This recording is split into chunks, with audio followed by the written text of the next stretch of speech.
Welcome students in history class. Class 10 History Chapter 1 The Rise of Nationalism in Europe. So today our topic is Unification of Italy and the Strange Case of Britain.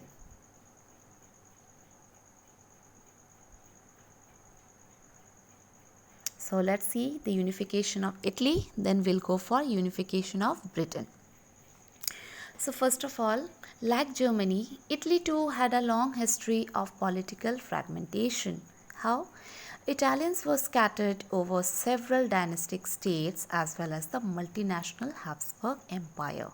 So they were totally scattered, means dispersed over several dynastic states. And so during the middle of the 19th century, Italy was divided into 7 states, of which only one, that is Sardinia Piedmont, was ruled by an Italian princely house. Okay.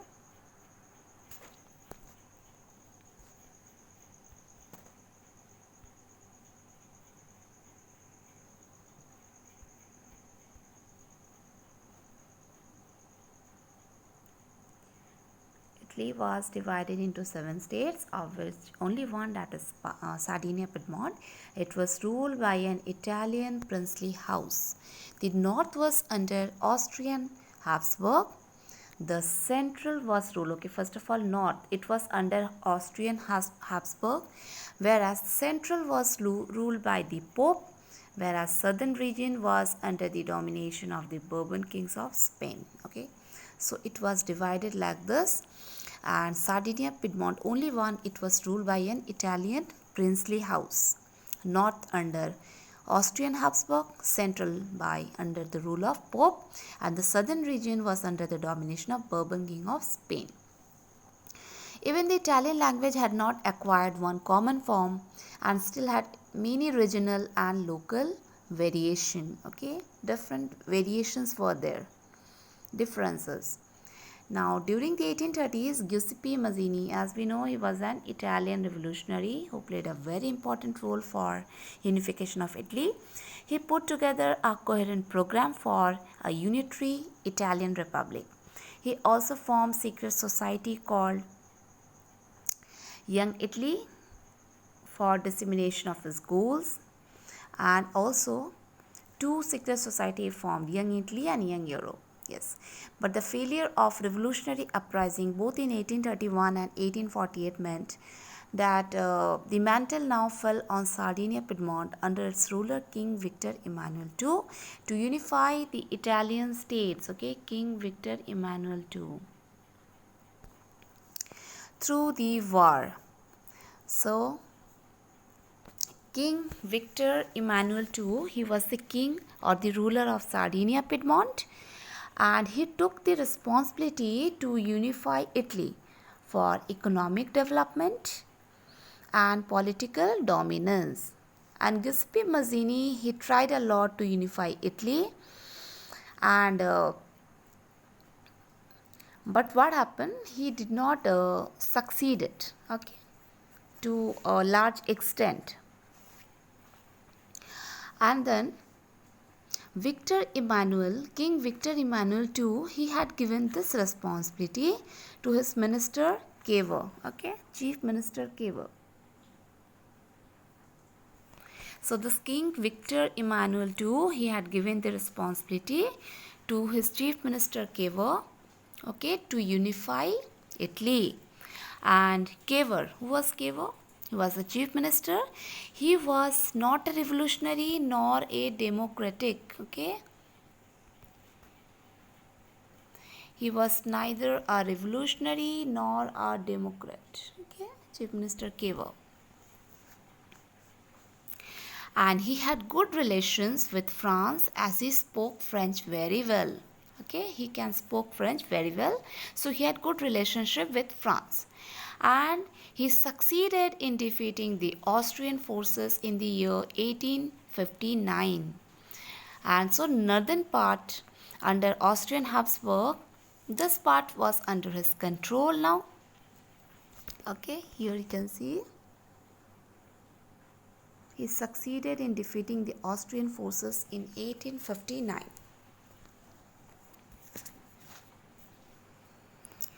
So, Chief Minister Kever succeeded. Next, Austrian Habsburg, okay, the northern part. It was succeeded. He was succeeded in bringing under his control. Next was, which was left, southern part and central part, right? Now Giuseppe Garibaldi, this is another person. He was also one famous person.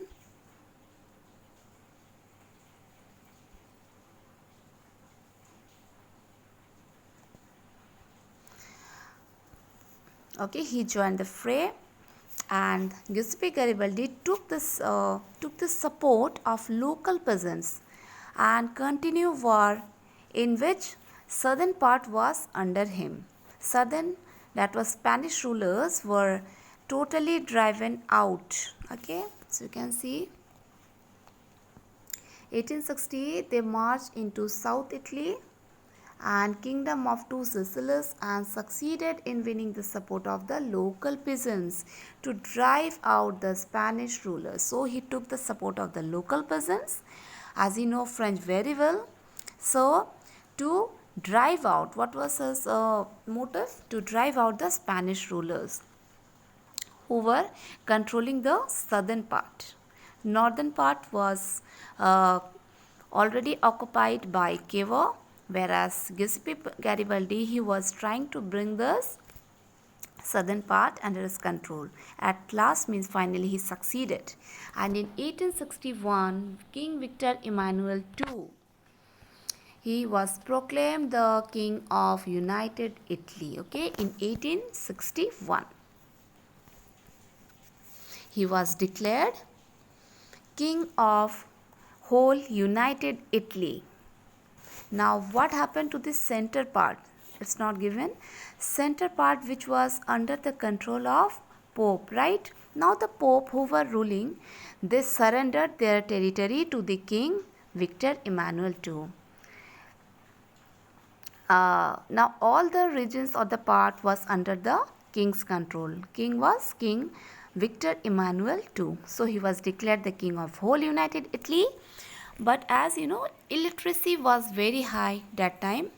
So this illiterate people, they were not aware of liberal nationalist ideology because they were illiterates. So because they were illiterate, they were quite confused, and the peasant masses who had supported Garibaldi in southern Italy, they had never heard of this word Italia, okay? And they believed that La Talia was Victor Emmanuel's wife, okay? Now this local peasants, they were illiterate and they didn't knew about the ideology of this liberal nationalist, okay? So they thought the meaning of this Italia as Victor Emmanuel's wife, okay? They never heard of this Italia, and they thought that La Talia was King Victor Emmanuel's wife. So they have to give freedom to his wife, okay? They thought that this king's wife was under the control of the southern kings, Spanish rulers. So they have to make her free. In this way they supported Giuseppe Garibaldi. So at last they succeeded, okay, because of this type of confusion, but still they supported Garibaldi and he succeeded in bringing this region under his control. So finally King Victor Emmanuel was declared the King of United Italy. Now coming to the next topic, the strange case of Britain, okay, strange case of Britain.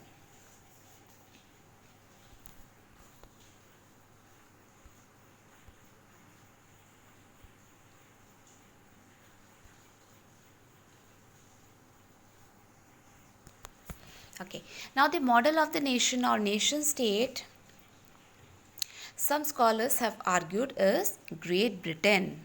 Why? Let's see. Because in Britain, the formation of the nation state was not the result of a sudden upheaval or revolution, okay? Because it was formed out of a lay down, process. It was not by sudden upheaval or revolution. And here, various ethnic identities were there who were prevailing, like English, Welsh, Scot, Irish. Okay, these communities.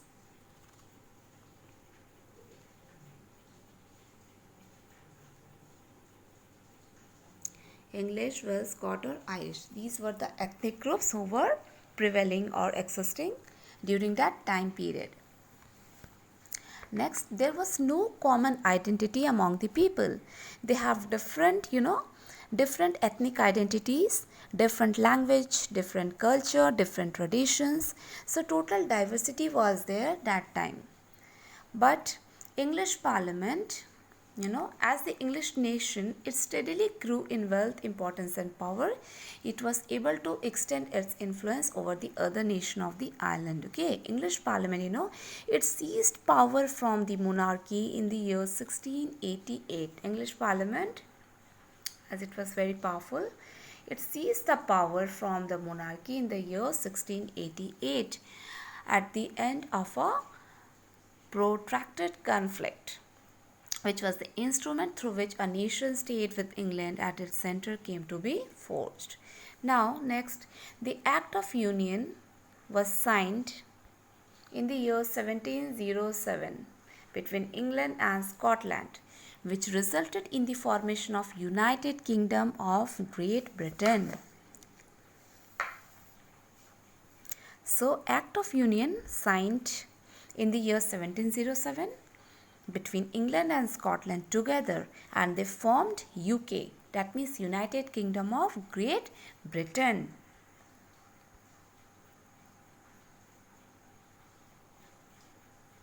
England and Scotland. Okay. And England was able to impose its influence on Scotland because they were very powerful. So they are trying to impose their influence on Scotland. The British Parliament, it was dominated by English members. Okay, it was dominated by English members, British Parliament. So the growth of a British identity meant that Scotland's distinctive culture and political institutions were systematically suppressed. So here who were dominating? The English, means the Britishers, and the British Parliament, as it was dominated by English members. So what is happening? Scotland's culture and political institutions were totally suppressed. Okay, here they were suppressed, Scotland's culture and institution, whereas this English members, they were trying to dominate their influence over them. And the Catholic clan that inhabited the Scottish Highland, they suffered terrible repression whenever they attempted to assert their independence. Okay, so the Scottish Highlanders were forbidden to speak their Gaelic language or wear their national dress, and there were large number of the Scottish people. They were forced to drive away from their homeland. So conflict was there of the Catholic versus Protestant. Catholics, the Roman Catholics, and so there was often conflict. And in Scotland, the Catholics, and England, Protestant dominated area. Okay, English means England, it was a Protestant dominated area, whereas Scotland was dominated by the Catholics. So there were often conflict between Catholics and the Protestant.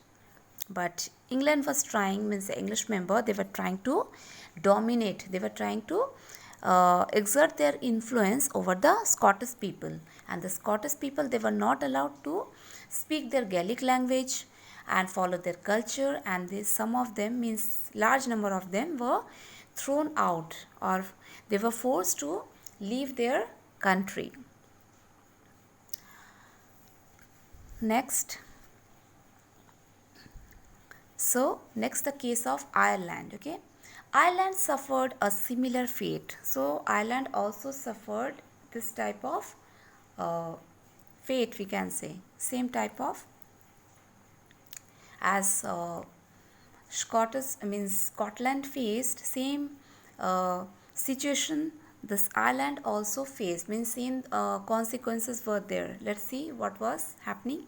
It was a country which was deeply divided between Catholics and Protestants. Okay, and here the English helped the Protestants of Ireland to establish their dominance over a large Catholic country. So this English people, they were helping the Protestants because they were mainly from Protestant of Ireland. Okay, they were helping the Protestant of Ireland to establish their dominance over the Catholics, and Catholic revolt against the British dominance, they were suppressed because they were in minority. So after a failed revolt which was led by Wolfe Tone and his United Irishmen, Ireland was forcibly incorporated into United Kingdom in the year 1801. And a new British nation was forged through the propagation of a dominant English culture, and symbols of New Great Britain, the British flag, the national anthem like God Save Our Noble King, the English language were actively promoted, and the older nations survived only as subordinate partners in this union. So this is the strange case of Britain. So case of Ireland, you have understood that how this Catholic dominated country, but Protestants were, in majority in northern part. So this Britishers, they were supporting the Protestants of Northern Ireland and to make them their own part, means to merge them. But after the failure of this Wolfe Tone, his revolt failed, and after that what happened, as after his failure, Ireland was forced to merge into United Kingdom in the year 1801.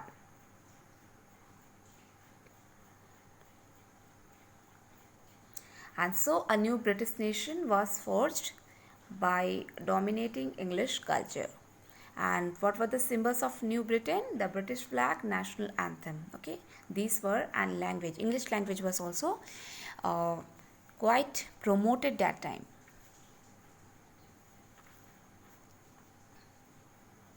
Why? To create a sense of collective identity. Okay, so the sense of this collective identity, it was established through British flag, national anthem and English language. So this is the case of Ireland and the strange case of Britain, where we have gone through the Scotland and Ireland.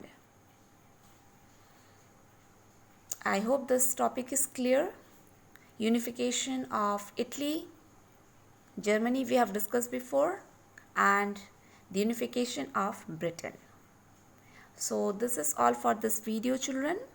In our next video, we are going to discuss about the visualizing the nation and nationalism and imperialism. Until then, take care. Goodbye, children. Thank you all for watching the video. Thank you, everyone.